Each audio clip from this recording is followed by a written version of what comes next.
नमस्कार दोस्तों, नमो भारत न्यूज़ में आपका एक बार फिर से स्वागत है। दोस्तों, गलवान घाटी में भारत चीन सीमा पर सेनाओं के बीच चल रहे विवाद के मद्देनज़र भारत सरकार ने सीमा पर तैनात भारतीय सेना को मौका आने पर अपने हिसाब से कार्रवाई करने की खुली छूट दे दी है। और इसका मतलब क्या है, आप समझ ही चुके होंगे।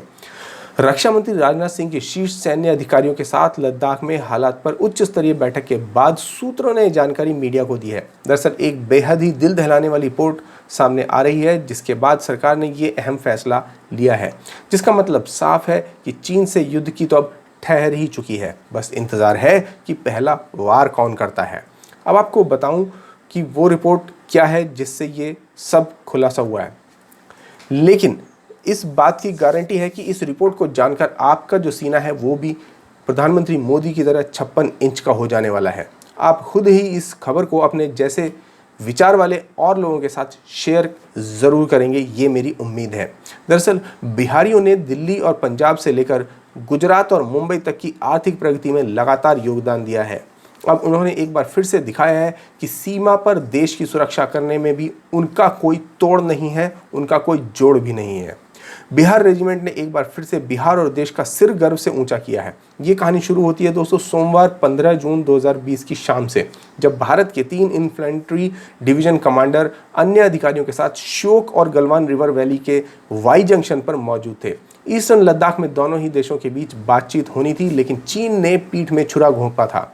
भारतीय सशस्त्र बलों को ये जिम्मेदारी दी गई थी कि वो वहां से चीनियों पर नजर रखें कि वो पोस्ट को खाली कर रहे हैं या नहीं। 16 बिहार रेजिमेंट को भी इसी काम में लगाया गया था। चाइनीज ऑब्जर्वेशन पोस्ट में 10 से 12 सैनिक नजर आ रहे थे, जिन्हें भारतीय सेना ने वहां से जाने के लिए कहा था।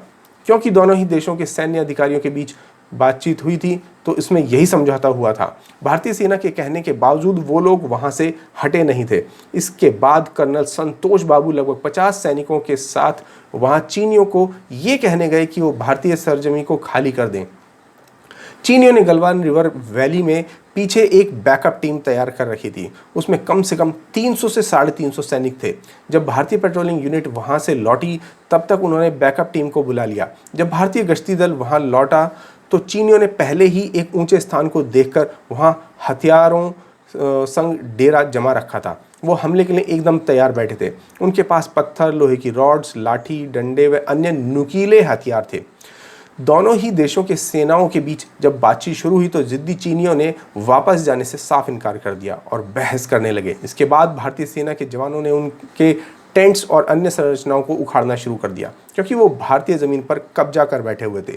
वो हमले के लिए तैयार थे, आक्रामक थे। उन्होंने अचानक से हमला कर भी दिया था। बिहार रेजिमेंट के सीओ और एक हवलदार पर पहले हमला किया गया।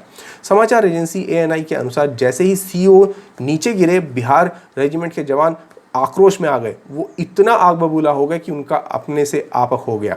भले ही उनकी संख्या चीनियों से काफ़ी कम थी, भले ही चीनी पहले ही उचित स्थान देखकर हमले के लिए बैठे थे, भले ही चीनियों के पास जानलेवा हथियार थे, जब बिहारी रेजिमेंट ने बदले की कार्रवाई की तो उनके छक्के छूट गए। जवानों पर लगातार पत्थर बरस रहे थे, लेकिन भारतीय जवानों ने हार नहीं मानी। इसे संघर्ष या युद्ध कह लीजिए। ये लगभग 3 घंटों तक चला। बिहारी रेजिमेंट ने चीनी सेना को नाकों चने चबा दिए। उनमें से कई मारे गए, कई घायल हुए। हमारे 20 जवान भी वीरगति को प्राप्त हुए। हमारे कुल 100 जवान थे, जिन्होंने 350 चीनी सैनिकों को परास्त किया। आखिरकार बिहार रेजिमेंट ने भारत की ज़मीन पर स्थापित चीनी तंबुओं को उखाड़ फेंका। हमारे बलिदानियों के बारे में PM मोदी ने भी ठीक ही कहा था, वो मारते मारते मरे हैं। हाल ही में पूर्व सेनाध्यक्ष जनरल VK सिंह ने भी खुलासा किया है कि भारत ने चीन के कई सैनिकों को पकड़ा था, लेकिन बाद में उन्हें छोड़ दिया गया। VK सिंह ने गलवान घाटी संघर्ष को लेकर जानकारी दी कि इस झड़प में चीन के 2 गुना से भी ज़्यादा सैनिक मारे गए। उन्होंने कहा कि हमारे 20 सैनिक वीरगति को प्राप्त हुए तो चीन के इससे कहीं ज़्यादा सैनिक मारे गए हैं, लेकिन चीन कभी भी सार्वजनिक रूप से इस बात को स्वीकार नहीं करेगा। लेकिन उसको अब ये समझ आ गया है कि भारत जो पहले POK पर अपना कब्जा वापस लेने के लिए कूच करने वाला था, वो अब मुड़कर चीन की तरफ आ गया है, जिसके बाद से चीन में दहशत फैल गई है कि वह अब करे तो क्या करे। जैसा कि आपको मैं लगातार बता रहा हूँ कि अब जो भारतीय सेना है उसने अपने पूरा का पूरा जो ध्यान है केवल और केवल LAC पर लगा दिया। और LAC पर ध्यान केंद्रित करने का मतलब है कि इस समय भारतीय वायुसेना, भारतीय थल सेना और भारतीय नौसेना जो कि समुद्र में जहां पर भारत के जहाज खड़े हैं, इन सभी के जो हथियार हैं वो केवल और केवल चीन की तरफ इशारा करके तैयार खड़े हुए हैं। इस समय भारत की वायुसेना तो लद्दाख और लेह के इलाकों में पहुंच भी चुकी है। भारत की जो थल सेना है वो लगातार अपनी जो डिविजन्स हैं वो LAC पर बढ़ाती जा रही है। बेहद ज़बरदस्त जो हथियार भारत के पास हैं उन सबको LAC पर तैनात किया जा चुका है।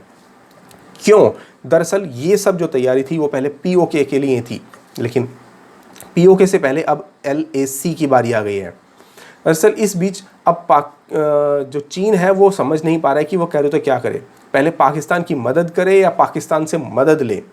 कहने का मतलब साफ है कि पहले वो POK को बचाने में चीन पाकिस्तान की मदद करने वाला था, लेकिन अब जो सारा जो दल बल है भारत का वो LAC की तरफ मुड़ चुका है, तो अब उसे पाकिस्तान की मदद की ज़रूरत पड़ रही है, क्योंकि अकेला तो चीन जो है भारत से कभी युद्ध में लड़ने की हिम्मत कर नहीं पाता।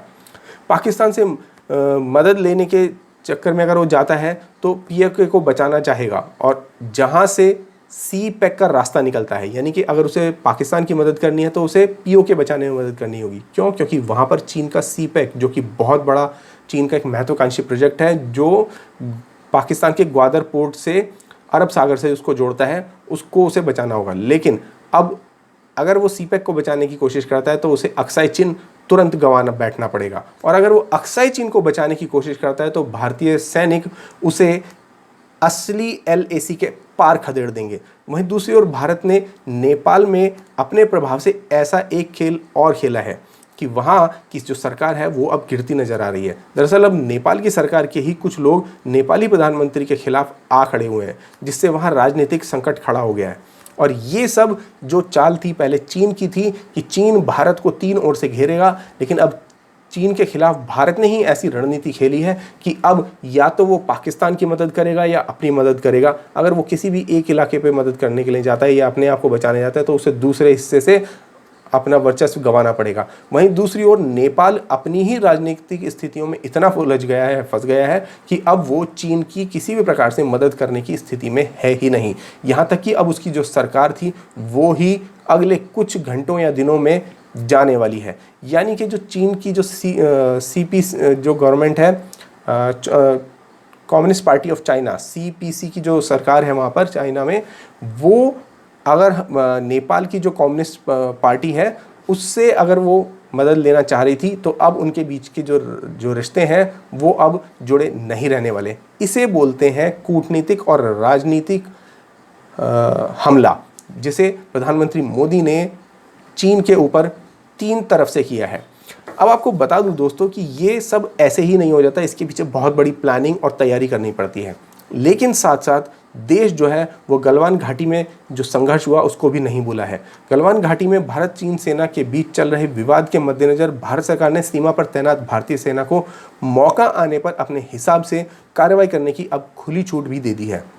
रक्षा मंत्री राजनाथ सिंह के शीर्ष सैन्य अधिकारियों के साथ लद्दाख में हालात पर उच्च स्तरीय बैठक के बाद ये खबर सामने आई है। आपको मैं बता दूं कि इस बैठक में जो हमारे जो CDS हैं यानी विपिन रावत, सेना प्रमुख जनरल MM नरवणे, नौसेना प्रमुख एडमिरल करमवीर सिंह और वायुसेना प्रमुख air chief marshal RKS Bhadauria थे, उन्होंने इसमें हिस्सा लिया था। अब इसी के बाद एक और जो पैंतरा भारत ने खेला है वो भी बहुत ज़बरदस्त पैंतरा है। दरअसल इसी बीच भारत के रक्षा मंत्री जो है आज सुबह वो रूस के लिए रवाना हो चुके हैं, जहां जाकर रूस की जो विक्ट्री डे परेड है उसमें वो अपना हिस्सा लेने वाले हैं, जिसमें भारत की एक जो सिख रेजिमेंट है वो उसमें शिरकत कर रही है। ये दरअसल एक बहुत ही बड़ा संकेत है भारत के लिए। इसी बीच भारत क्योंकि रूस से इमरजेंसी फंड के जरिए बहुत सारे Su-30 MKI खरीदने जा रहा है, इसके अलावा मिराज, और इसके अलावा आपको बता दूं कि बहुत सारे मिग विमान भी भारत जो है खरीदने वाला है। इस डील को भी हो सकता है कि आज या कल में फाइनल कर लिया जाए, इसीलिए रक्षा मंत्री एक तीर से 2 शिकार करने रूस भी पहुंच रहे हैं।